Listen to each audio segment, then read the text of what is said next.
বিষ্ণুপ্রিয়া কে ছিলেন? বিষ্ণুপ্রিয়া ছিলেন শ্রী চৈতন্য মহাপ্রভুর সহধর্মিণী। তিনি ছিলেন একজন মহর্ষি এবং বিদুষী নারী। শ্রী চৈতন্য মহাপ্রভু গৃহত্যাগ করার পর এই সাধিকা নারী প্রচুর কষ্ট পেয়েছিলেন। স্বামী বিরহে যন্ত্রণা কাতর এই মা বাকি জীবনটা উৎসর্গ করেন ভগবানের সেবার জন্য। এই জ্ঞানী নারী অনেক পতিত এবং মৃতজনকে আধ্যাত্মিক জ্ঞান দান করেছিলেন। শেষ জীবনে একবার শুধু তার নয়নের মণি স্বামীর সাথে দেখা করার সুযোগ হয়েছিল। সন্ন্যাস নেওয়ার পর মহাপ্রভু একবার তার মাকে দেখতে আসেন। তখন বিষ্ণুপ্রিয়া মহাপ্রভুকে একটু প্রদীপ দেখাবার সুযোগ পেয়েছিলেন। প্রাণপ্রিয় স্বামীকে প্রাণ ভরে প্রণাম করে তারপর তাকিয়ে দেখেন স্বামী আর সেখানে নেই, শুধু রয়ে গেছে তার খড়ম।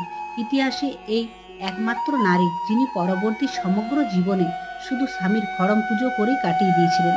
প্রাণপ্রিয় স্বামীর প্রতি তার যে অগাধ ভালোবাসা, প্রেমাশ্রতা তাকে বানিয়েছে সকল হিন্দু নারীগণের আদর্শ।